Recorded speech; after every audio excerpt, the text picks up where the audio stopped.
Bienvenidos a Epic Media, donde podréis encontrar interesantes podcasts relacionados con diferentes temas del intervencionismo cardíaco. Esperamos que os gusten. El acceso radial distal, ¿es una opción o una recomendación? Hola a todos, soy José Avellán, cardiólogo y hemodinamista del Hospital Santa Lucía de Cartagena, y os doy la bienvenida a un nuevo episodio del podcast de Epic Media. Hoy vamos a tratar un tema que nos atañe a todos, igualmente controvertido. Se trata del acceso radial.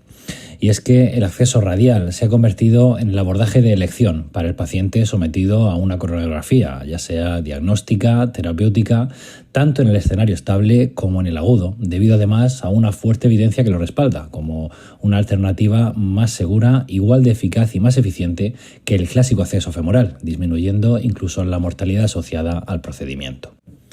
Estrategias y lemas como el Radial First nos cambiaron y de hecho actualmente es ya el acceso más empleado, llevándose a cabo en más del 90% de todas las coronariografías y angioplastias en España, tal y como muestra por ejemplo el 30º informe del Registro Español de Hemodinámica y Cardiología Intervencionista.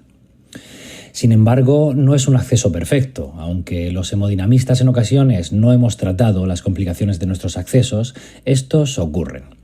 Si el sangrado es la complicación más frecuente del acceso femoral, la oclusión de la arteria radial es la más frecuente del acceso radial. Esta suele aparecer en las primeras 24 horas tras el procedimiento y sabemos que aunque puede producirse una recanalización espontánea en algunos casos, en aproximadamente la mitad de los pacientes esta oclusión es permanente. Y si bien clínicamente puede no dar síntomas, una oclusión radial dificulta un nuevo procedimiento percutáneo y limita las opciones de revascularización quirúrgica, de ahí su relevancia. Desde hace algunos años se está popularizando el llamado acceso radial distal como una alternativa al acceso radial tradicional. Este consiste en acceder a la arteria radial distal a su paso por la muñeca, a nivel de la tabaquera anatómica. Y lo cierto es que teóricamente aporta ciertas ventajas frente al acceso radial tradicional, entre las cuales destacan un menor tiempo de hemostasia o de compresión y una tasa de oclusión de arteria radial menor. Además tiene otra ventaja, menos descrita en los estudios. El acceso radial distal hace mucho más cómodo el procedimiento en aquellos pacientes en los cuales la vía de acceso es por el brazo izquierdo, pues permite una posición más cómoda de la mano del paciente sobre su abdomen para realizar el cateterismo, ya que este no tiene que abducir la mano y puede apoyarla sobre su abdomen.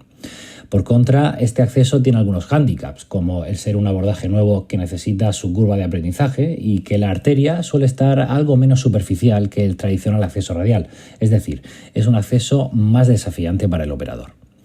La seguridad del acceso radial distal tiene sentido fisiológico. Es precisamente el menor calibre de la arteria radial más allá de los huesos de la muñeca lo que condiciona un menor tiempo para lograr hemostasia y menos probabilidad de oclusión de la arteria. Pero además esto no es solo teórico ni una hipótesis, sino que diversos estudios lo han demostrado. En los últimos meses, 2 ensayos clínicos unicéntricos y aleatorizados publicados en JACC por AID-LID y colaboradores y SICAS y colaboradores han reportado efectivamente que el acceso radial distal se asocia o se asoció a una menor radiación, a un tiempo de hemostasia menor y a una menor tasa de oclusión de la arteria radial, 8.8 frente al 1% y 7.9 frente al 3.7% a las 24 horas respectivamente en ambos trabajos. Y aunque en ocasiones las complicaciones del acceso quedan en un segundo plano, seguramente debido a que las sufre el paciente y las trata, en el mejor de los casos, otro especialista, ello no implica que sean menos importantes y es un ejercicio de coherencia y sensatez intentar minimizar estos riesgos. En 2019 se publicó un documento de consenso internacional que propuso una serie de recomendaciones para optimizar la seguridad del acceso radial tradicional y disminuir la tasa de oclusión de arteria radial. Entre estas destacan la importancia de emplear un introductor del menor calibre posible, la realización de una hemostasia no oclusiva, empleando la menor presión posible que logre impedir el sangrado en el dispositivo oclusor, o la realización de ecografía Doppler en la arteria radial en aquellos casos en los que se sospeche oclusión de la misma. Estas medidas pueden disminuir la tasa de esta complicación, que varía entre el 1 y el 10% según los estudios realizados hasta la fecha. Pero entonces, ¿qué pasaría si comparáramos el acceso radial distal frente al acceso radial tradicional cuando estas medidas de optimización del acceso radial tradicional se llevaran a cabo?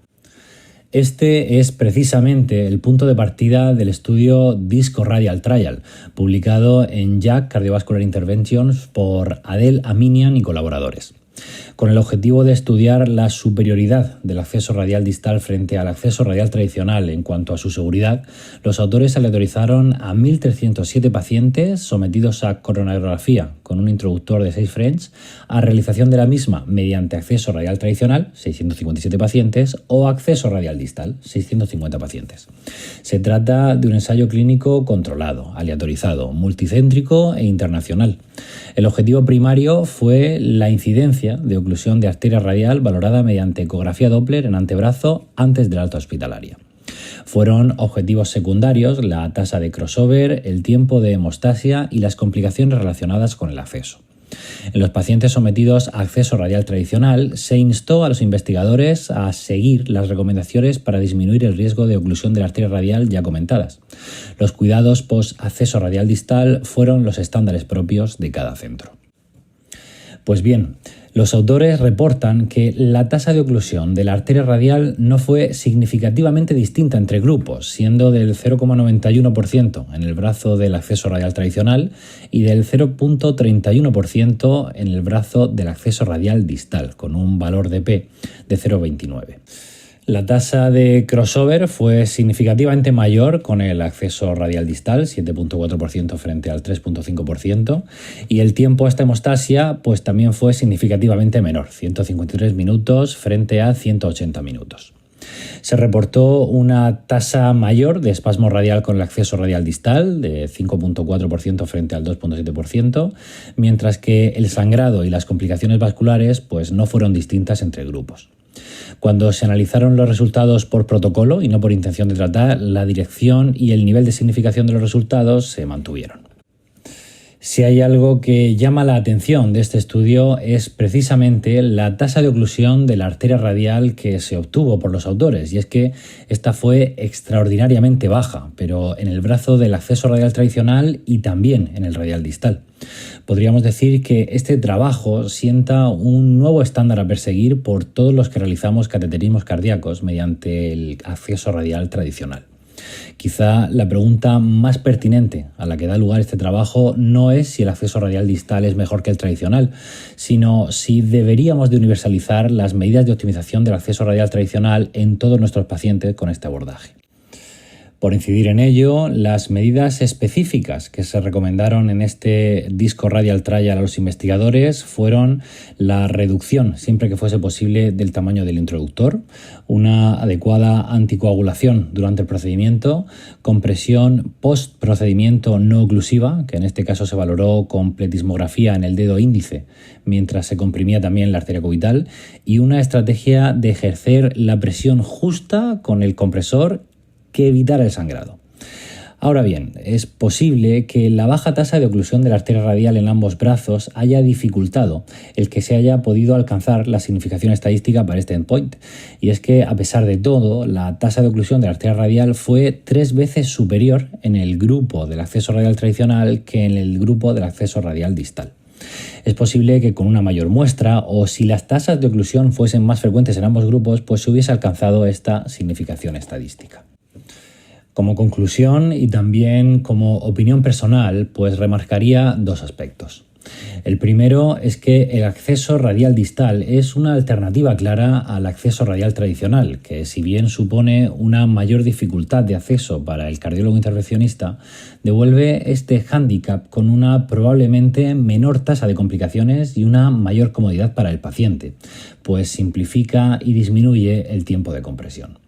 Si como cardiólogo no te convence este argumento, te animo a dominar este acceso para que estés mucho más cómodo cuando tengas que llevar a cabo un cateterismo por el brazo izquierdo del paciente.